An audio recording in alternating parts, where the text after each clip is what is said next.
Hello students, very good morning. So this session we will discuss bioinorganic chemistry topic. The important topic in that bioinorganic chemistry, that is hemerythrin and hemocyanin. So this is a very important topic. So generally we will expect one question from this topic and it is a direct question. So there is no twisting for this question. So most probably we will expect one question. Okay. So then directly we will move into the topic student. Right here you can see. So first of all we will discuss hemerythrin. Right. So hemerythrin we can write as HR. So hemerythrin is a iron containing non-heme protein. Simply we can say it is this is very important. So hemerythrin is a iron containing non-heme protein. Okay, it is non-heme protein, that is very important. So many of times the question was stressed in CSIR chemical sciences, right? Hemerythrin was found in marine invertebrates like Annelida and brachiopods, which is a function of transport of oxygen in marine invertebrates. Clear student, right? So first of all, hemerythrin is iron containing non-heme protein, so which is acts as a oxygen transport in marine invertebrate, and hemerythrin was found in marine invertebrate, right? It is a respiratory protein. Okay, it is a respiratory protein and it is no porphyrin ring, so it does not containing porphyrin ring. So hemerythrin not containing no porphyrin ring. Clear, right? So active site of this hemerythrin is Fe plus 2. For oxyhemoerythrin and deoxyhemoerythrin is will be changes, but generally the active site in hemerythrin is iron plus 2 oxidation state. So generally hemerythrin was monomer and trimer and octamer. So means octamer means nothing but students. So eight equivalent units are present. So that means here you can see generally the molecular weight of this octamer is 13.5 kilo Dalton units. Here you can see, so these are the eight equivalent subunits. That is, you can see this is A, B, C, uh, D, and E, F, G, H. So here eight subunits are present in this case. So that's why it is hemoerythrin is a octamer. So generally it is a monomer and also it acts as a dimer also in atom, right? So generally the molecular weight is 1,08,000 units. So these are the examples of marine invertebrates today. Right. So next we will move to the another slide. Here you can see. So this is deoxyhemoerythrin. So generally deoxyhemoerythrin is a colorless and it is paramagnetic and high spin. That is very important. It is paramagnetic and high spin. So here this iron atom is has 6 coordination number. Here the coordination number is 6. So this is 1 2 3 4 5 6, and this iron atom is bonding with 5 coordination site. Okay, right? So which is attached with oxygen in between the two iron atoms, and the oxidation state of each iron atom is plus 2 oxidation state only. So the environment of iron is a pseudo octahedral. Simply we can say pseudo octahedral, and so these iron atoms are bound with two carboxylate, two amino acid residues, that is glutamate and aspartate. And so here you can see this is very important student. So one end here we have three histidine residues, that is 73, 77 and 101 histidine residues, and this side we have two histidine residues, that is deoxyhemoerythrin. So deoxyhemoerythrin. So the histidine residues are 3 2. That is very important. So 3 for this side and 2 histidine residues for this side. Okay. So generally it is colorless, and each dioxygen binding site contains Fe2 oxygen Fe2 atom, and the reaction takes place via redox reaction. So means this deoxyhemoerythrin react with oxygen and it takes up the oxygen and it converts into the oxyhemoerythrin, and the reaction was carried out by Fe2. So that means it forms a peroxide bond. So the peroxide linkage was the practically given by Raman spectroscopy in the frequency region of 844 centimeter universe, right? So next, so this is oxyhemoerythrin, student. So generally it is a purple color or violet red. So this is oxyhemoerythrin. So generally, this oxyhemoerythrin is colored. So due to the it is colored. So due to the metal to ligand charge transfer. So this is due to the metal to ligand charge transfer. So the color is due to the metal to ligand charge transfer. That is very important, right? So the metal to ligand charge transfer. So simply we can say that is MLCT, right? So here in this case, students, so what is happening?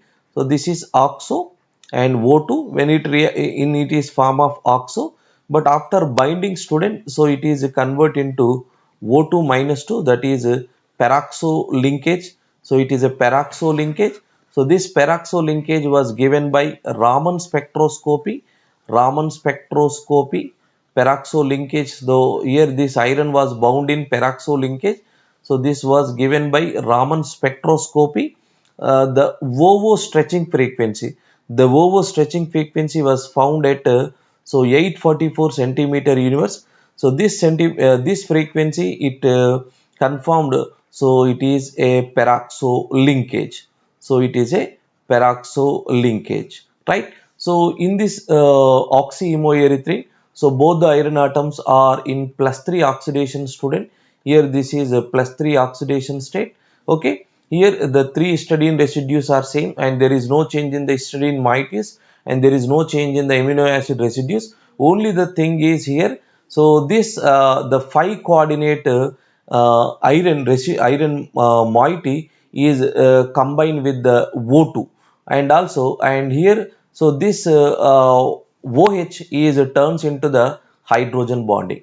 So the OH is turns into the hydrogen bonding. Clear, student, right? So here the penta coordinate iron Fe2 binds to the triplet oxygen and oxidized into Fe plus 3. So means when it is oxidized with the when Fe plus 2 is oxidized with the O2 triplet oxygen, then it oxidized into Fe3. Then the hydrogen on means here the hydrogen on hydroxy group transferred onto this peroxide. So here the OH is transferred into this peroxide group. So now the second Fe2, so this is Fe2 is oxidized into Fe3 in deoxyhemoerythrin. The Fe2 is oxidized into Fe3. So in this process, an oxo bridge is formed between the two iron atoms. The OOH, here you can see the OOH group is associated with two oxo bridge through the hydrogen bonding. So this is it is oxo bridge through the hydrogen bonding. So that is a very important, right? Here it is antiferromagnetic and with low spin state. That is very important. Oxyhemerythrin, both iron atoms has Fe plus 3 oxidation state. Already we know very well the Raman spectroscopy of oxy O16 O18 hemerythrin, which shows the two oxygen atoms to be in non-equivalent positions also. And the oxyhemoerythrin is violet color. So due to the charge transfer from metal to ligand. Clear, student? So this is about the individual oxyhemoerythrin, right? Clear? Right. So this is the deoxyhemoerythrin is converted into oxyhemoerythrin. So please remember, students, so this is the Fe plus 2 and this is the Fe plus 2 with coordination number 6 and this is Fe plus 2 with coordination number 5, right? So here this when it is oxidized with the O2 triplet oxygen, then it oxidized the Fe plus 2 is converting into Fe plus 3. So this Fe plus 2 is converting into Fe plus 3, right? So both are converting into coordination number 6. Here it is coordination number 6. Here also this is coordination number 6. Clear? So this iron atom is bound to the peroxo, and so this iron atom bound to the OH, and here one hydrogen bond is formed between this peroxo and hydrogen, right?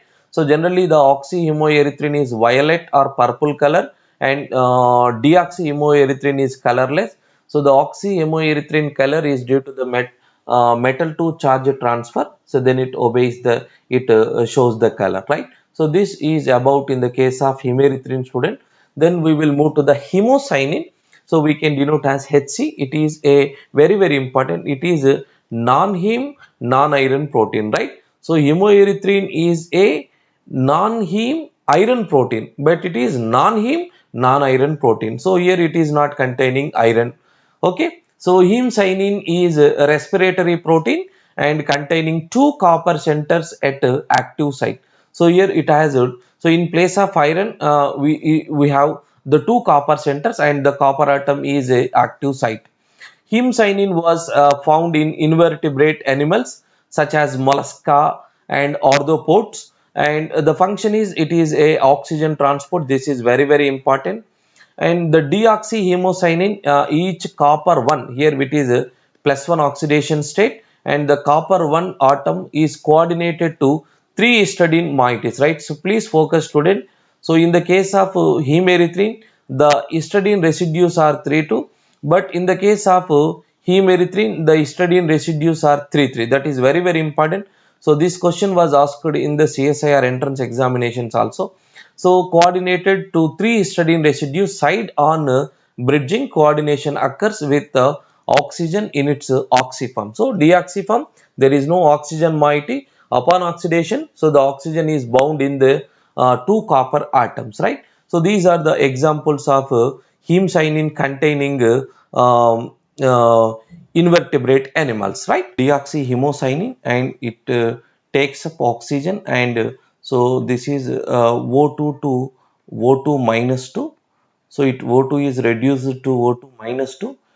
Okay, so here when takes up the oxygen and it forms a peroxo linkage, and this peroxo linkage was evidenced by Raman spectroscopy. The peroxy linkage was found at so 844 centimeter universe. So this evidence was given by Raman spectroscopic studies, right here. So in this deoxyhemocyanin with copper plus 1 oxidation state, and each copper unit was bound with 3 histidine moieties on each side, and it is a colorless, no dd transitions and no charge transfer. So it is diamagnetic in nature, right?